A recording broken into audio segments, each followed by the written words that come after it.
You felt it, like something inside is holding you back. Not the world, not others, but your own thoughts, habits, emotions. The Stoics knew this long before neuroscience confirmed it. Every limitation begins in the mind. In this video, we'll explore how to rewire your thoughts, master your emotions, and rebuild the discipline that allows you to live freely, from the inside out. Through the timeless wisdom of Marcus Aurelius, Seneca, and Epictetus, you'll discover how ancient insights meet modern science to help you overcome doubt, distraction, and fear. We'll cover how to silence your inner critic, build a resilient mindset, and train your focus in a noisy world. If you're ready to stop living on autopilot and start showing up for your own life with clarity, discipline, and purpose, stay with us. This is not just philosophy. It's a manual for mastering yourself. The journey begins, every limitation comes from within. Be honest with yourself. Everyone has big dreams, great ambitions. But why do so few people actually reach them? Not because they lack opportunities, but because something inside always holds them back. It might be self-doubt. It might be lack of focus. Or it could be the endless stream of scattered thoughts that constantly interfere, preventing them from fully committing to anything. Many carry a vague feeling that they were born to do more, live deeper, and be stronger. Yet in reality, they continue to live by old habits, repeating the same day over and over. They believe their lives are limited by circumstances, by other people, or by bad luck. But the truth is, the greatest limitation always lies within the mind. No one is born strong. No one has a free mind without training. The mind, like the muscles, must be trained to overcome itself. And the journey to mastering the mind is the first step toward inner freedom, a peace that cannot be stolen. Not by controlling the world, but by controlling how you perceive the world. This is where it all begins. Rewiring the brain, when you stop living by old habits. Have you ever felt that you could do more, live more deeply, but found yourself stuck in old habits? Fleeting moments of clarity about your potential arise, then vanish into the worn rhythm of daily life. This doesn't mean you lack ability. It means your mind has become accustomed to a particular way of thinking, a well-worn path. But the human brain is not fixed. It is not a machine programmed once and for all. It can be trained, restructured, redirected. This is the nature of neuroplasticity, the brain's ability to change based on experience, thought, and behavior. You can relearn how to think, how to respond, how to feel.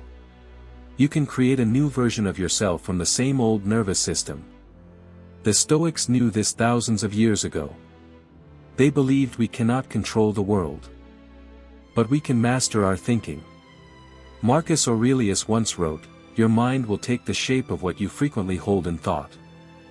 They practiced the awareness that thoughts shape reality. What you think every day becomes the life you live. Rewiring the brain is not a sudden transformation. It is a journey. You begin by recognizing the limiting beliefs that have taken root. I can't, I'm not good enough, this is just who I am. Then you start to question them. Challenge them. Replace them with a new set of beliefs. I can learn, I am improving, I am not yesterday's version of myself. The more you observe your thoughts, the more clearly you see the loops that hold you back. And from there, you can gradually rewire your mind, not to become someone else, but to return to a deeper, freer, more intentional version of yourself. This rewiring doesn't just help you think clearly, it becomes the foundation for a purposeful life, one not driven by fear, habit, or external pressure. Inner freedom does not begin with controlling the world. It begins with one simple question: does this thought still serve the path I've chosen? The moment you start asking that question every day, you begin the deepest rewiring, not of your life, but of yourself. Removing the chains in your mind, growth mindset is a choice. There is a kind of chain that no one sees. Yet it binds millions of people every day. It's called limiting belief. Those quiet voices that echo in your head, "I'm not good enough, that's not for me, I tried, and I failed." These thoughts aren't just whispers, they are sentences you've declared upon yourself. Limiting beliefs weren't born with you. They were planted by failure, by criticism, by moments when you weren't recognized. And over time, they turned into truths you never thought to question. They make you avoid challenges, reject opportunities, and settle into a narrow comfort zone. But just like every mental pattern, these beliefs can be changed. Your brain can relearn, not just skills, but how to believe in yourself. This is the core of a growth mindset. You weren't born knowing, you were born to learn, to try, to grow. Stoicism doesn't encourage fantasies of perfection. It invites you to practice, to try again with courage, to act with reason, and to treat every failure as training in virtue. Marcus Aurelius didn't become a philosopher because he avoided hardship. He became strong because he believed every obstacle was an opportunity to strengthen the mind. A growth mindset is not a motivational slogan. It is a life commitment. A commitment that says, "I won't let past failures write the rest of my story. I will choose new beliefs. Choose a new perspective. Choose a new path. And I will walk it with persistence. Knowing that as long as I keep learning and acting, limits will no longer be where I stop." Mental discipline, deep work in a world full of noise. You sit down to work, but within 5 minutes, you reach for your phone. You intend to focus, but your mind drifts to yesterday's conversation or tomorrow's worries. This isn't just your experience. It is the state of a fragmented world, where the human mind increasingly struggles to stay with one task at a time. When we lose focus, we don't just lose time, we lose ourselves. Because mental energy is finite. The more you allow your attention to scatter, the more you drain your inner resources. Over time, you lose the strength to think clearly, make firm decisions, or work with depth. But like a muscle, focus is a skill that can be trained. And mental discipline is something the Stoics practiced thousands of years ago. Marcus Aurelius once wrote, "Do not let your mind be dragged back to the past or forward into the future. The only thing you control is this present moment, and how you use it." Mental discipline doesn't mean becoming rigid. It means becoming discerning. Knowing what truly deserves your full attention, and what should be discarded.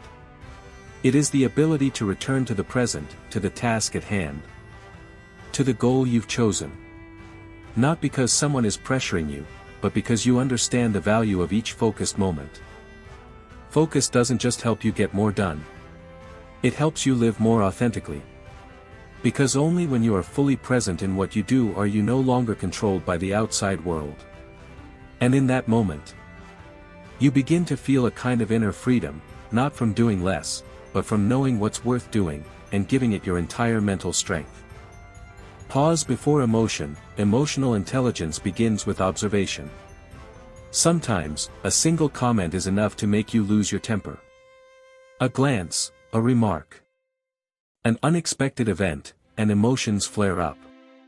You get angry, defensive, or retreat. And afterward comes the regret, "If only I had stayed calm." But regret doesn't change anything. Only deeper understanding of emotion allows you to master yourself the next time. The Stoics didn't deny emotions. They simply refused to be ruled by them. Marcus Aurelius didn't write that he never got angry, he wrote that he observed anger before reacting. He understood that tie-ins are signals, not commands. Emotional intelligence begins with the courage to pause. When you feel discomfort, ask, "Where is this emotion coming from? What inside me is being touched?" That pause, even just a few seconds, is enough to create space between you and a rash action. In that space, you reclaim your power to choose. And that choice can be Not replying in anger. Not acting from fear. Not lowering yourself because of a temporary feeling.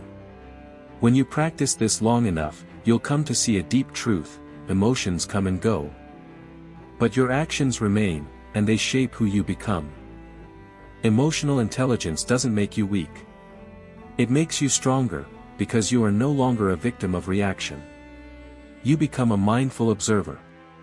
And from that awareness, you offer a response, instead of a reaction. This is the first step in building an inner foundation, to live with peace that comes from within, not from the fragile calm of the outside world. Don't avoid pressure, build resilience through adversity. There are days when everything seems to fall apart.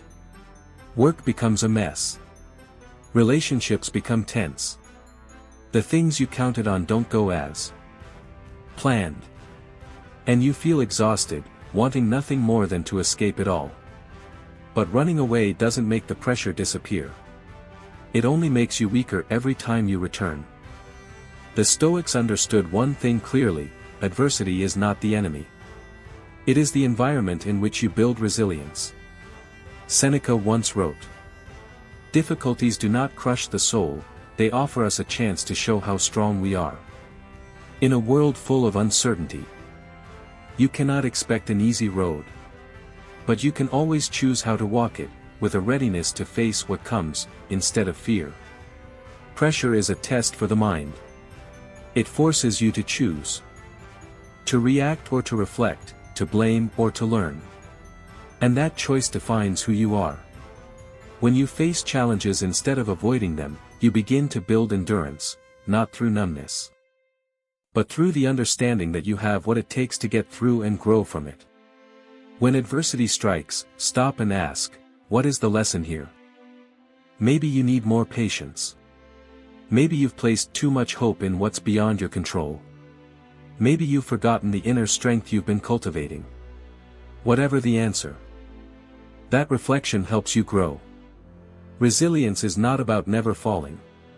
It's about rising the right way. It's about remaining calm in chaos. About not letting adversity turn you bitter, but keeping you steadfast. And each time you overcome in this way, you don't just survive, you evolve. Nourish the brain properly. Mental energy begins with small habits. You might have strong willpower and clear goals, but if your brain is exhausted, all efforts feel heavy. There are days when you don't understand why you can't focus, or why every decision feels unclear. It's not because you lack discipline. It may simply be because you're starving your brain. The brain is a machine that requires high-quality fuel. Yet we often treat it as if it can run indefinitely in a state of fatigue. Rushed meals, sacrificed sleep, coffee instead of rest. The truth is, no one can maintain clarity, emotional stability, or long-term decisiveness if they continue to live this way. The Stoics taught balance, not because they favored a leisurely life, but because they understood, a clear mind begins with a body that knows how to rest. Marcus Aurelius reminded himself, the body also needs care, so the spirit can carry out what is right. That's not an excuse, it's the wisdom of someone who understood the limits and laws of nature. Start with the simple things. Sleep well and deeply. Sleep is not procrastination, it's the foundation for brain recovery, emotional regulation, and cognitive clarity. Then comes nutrition. What you eat each day becomes the raw material for mental sharpness. Gradually reduce the things that slow you down: sugar, processed foods, excessive stimulants. Your body doesn't need to be perfect, but it needs to be strong enough to serve the path you've chosen. When you care for the body with respect, you're not just improving your health, you're creating the conditions for a mind free to operate at its best. From that foundation, you can think clearly, live purposefully, and respond to the world with strength instead of depletion. Envision a life worth living, not just success, but living by values. Imagine a better version of yourself. Not a perfect person without flaws, but someone who lives true to what they believe in. Awake, intentional. Not controlled by emotions or circumstances. That is the first kind of vision, not of what you want to achieve, but of who you want to become. Many people think visualization is only for material goals, a house, a car, fame. But if you only imagine what can be lost, you're limiting yourself. The Stoics didn't visualize to get rich, they visualized to cultivate virtue. They envisioned adversity, loss, even death, not to be fearful, but to be prepared. Their vision helped them live deeply, fully, and without surprise when life turned hard. So what about you? If you spend a few minutes each morning imagining a version of yourself who lives with integrity, courage, and composure, what would change? Visualization isn't wishful thinking. It's a tool to train the mind, to orient behavior, restructure thoughts, and gradually live closer to your ideals. With visualization comes affirmation, but not the cliché kind of, I am rich or, I am successful. Rather, meaningful affirmations, I choose awareness. I uphold ethics in action. I stay true to what's right, even when no one is watching. Repeating these reminders daily keeps you on course, especially when life becomes vague and noisy. When you visualize not just the outcome, but your character, you transform the depth of your journey. And when you reaffirm your values each day, you don't need external validation, you know you're living rightly. That is the foundation of a free mind. Awaken creativity, when your mind is no longer bound by fear. You've had bold ideas before. A project you wanted to start. A perspective different from the crowd. But then you hesitated. You feared judgment. Feared failure. Feared not being good enough. And slowly, your creativity fell silent, not because it disappeared, but because it was no longer trusted. Creativity is not a privilege of artists or geniuses. It's the natural capacity of a liberated mind. The Stoics understood this well.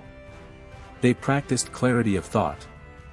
Emotional stillness, creating space for new ideas to emerge. Marcus Aurelius once wrote, "The mind needs freedom to perceive the essence of things. And there is no freedom if it is ruled by fear." To be creative, you must first dare to see differently. Dare to be wrong. Dare to fail. No discovery is made from safety. Real creativity begins when you stop tying your self-worth to being right, and instead to always learning. Try something new. Write a thought you've never written. Ask a question you've never dared to ask. When you give yourself permission to try, you reopen the door to creativity. And when creativity is tied to values, not performance, it doesn't just make you different. It makes you authentic. Creativity is a way of life. A quiet declaration that says, I will not repeat myself. I am evolving. Commit to lifelong learning, not to know more, but to understand yourself better. In a world that changes constantly, knowledge becomes outdated quickly. Today's skills may be obsolete tomorrow. But what makes a person truly grounded is not how much they know, but that they never stop learning. The Stoics saw learning as a lifelong journey, not to appear wise in others' eyes, but to live more rightly, more mindfully, and more truthfully with oneself. Seneca once wrote, "As long as we live, we are learning how to live." A simple reminder, yet deep enough to be the foundation of an entire philosophy of life. Learning is not just reading more books or honing new skills. It's the daily practice of observing yourself. The willingness to look at your failures and ask, how could I have done it differently? It's the humility to admit you still fall short, not to blame yourself, but to keep growing. Lifelong learning is also a form of resilience. When you stop believing you're good enough, you open yourself to every lesson life offers. No defensiveness, no arrogance. Just a quiet readiness to improve. And each time you learn something true, you don't just understand the world better, you understand yourself better. That's how you build a life with direction, with value, and keep moving forward with deep and enduring inner strength. The wisdom in silence: a steady mind is a free mind. There are moments when silence is not avoidance, but a powerful statement. In a noisy world, everyone wants to be heard, to be acknowledged, to be right. But the Stoics did not chase that need. They chose silence, not because they had nothing to say, but because they knew when to hold back. Well-timed silence is a sign of a mind that has moved beyond the need to prove itself. When someone insults you, your first reaction may be to retaliate. But retaliation doesn't set you free. It only ties you to an endless game. The truly free person does not let others decide their emotions. They do not let someone else's words rewrite their self-worth. Marcus Aurelius once wrote, "If it does not harm your soul, then it has done you no harm." A person who understands this will not react impulsively. They observe. They choose to respond, not to reflexively react. And in that space between emotion and action, wisdom is born. Silence is hidden inner strength. Not loud, not showy, but deeply resilient. It allows you to conserve your energy for what truly matters. And not get caught in meaningless arguments. And the moment you no longer need to win every conversation, you begin to win the conversation within yourself. Inner freedom does not come from always being right, it comes from no longer needing to be right in front of others. When you choose silence mindfully, it is not weakness, it is profound self-mastery. A steadiness that cannot be shaken. Acting on values: when you live rightly, there's nothing left to prove. Living by values is not about gaining approval. It is the choice to act rightly, even when no one is watching. In an age where everything can be shared, showcased, and measured by likes and attention, quietly living by personal principles has become rare, but also incredibly powerful. The Stoics did not live to please anyone.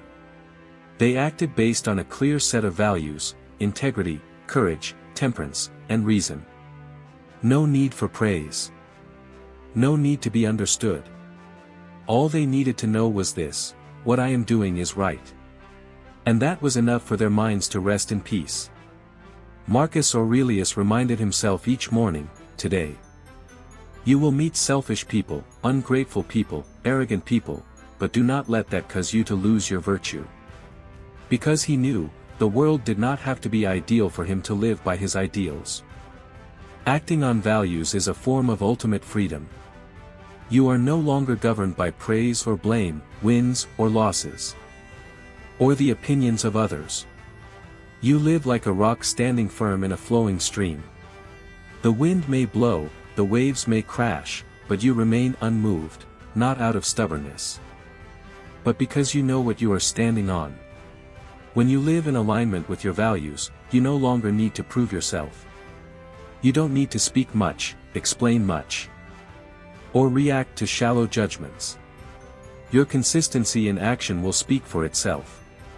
And from that, a quiet strength is born, the strength of a person who lives with purpose, with depth, and who cannot be shaken by fleeting chaos. That is how the Stoics lived. And that is how you can build a life worth living, starting by living rightly, each day. The power of quiet persistence, when you move forward in silence. Not everyone who puts in effort needs to be seen. Not everyone who succeeds needs to showcase it. There is a special kind of strength. Quiet but enduring, found in those who persist each day without applause, without spectators, simply knowing they are walking the right path. Quiet persistence is not living in hiding. It is a commitment to being true to your own journey. It is waking up early to work when others are still sleeping. It is saying no to momentary pleasures, to pursue something with long-term meaning. It is not needing to talk much, because your actions speak plenty.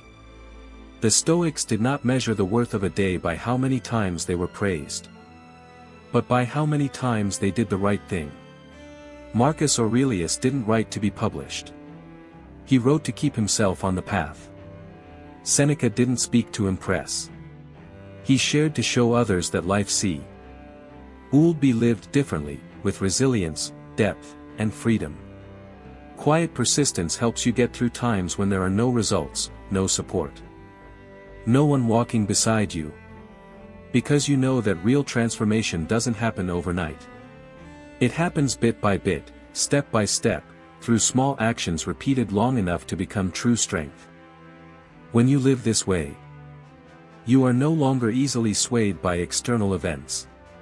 You don't rush the journey. You trust the process.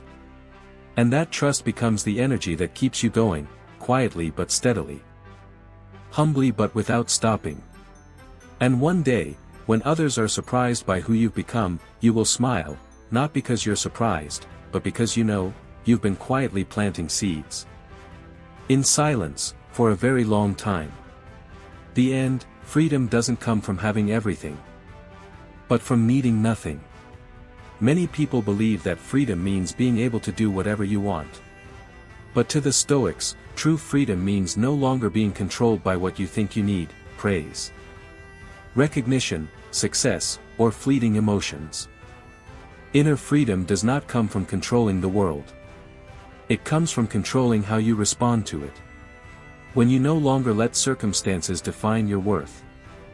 No longer let fear dictate your choices, no longer let the past imprison your future, that's when you are truly free.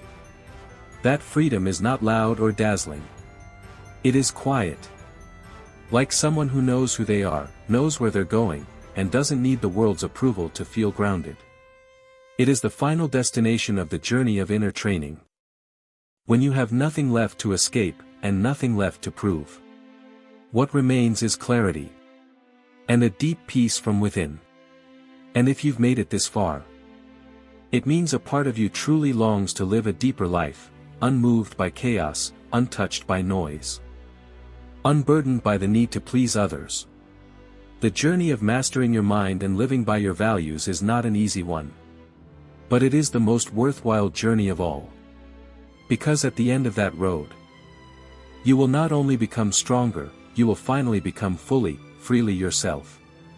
Begin today. One step at a time. One choice at a time. You don't need to be fast. You just need to be steady.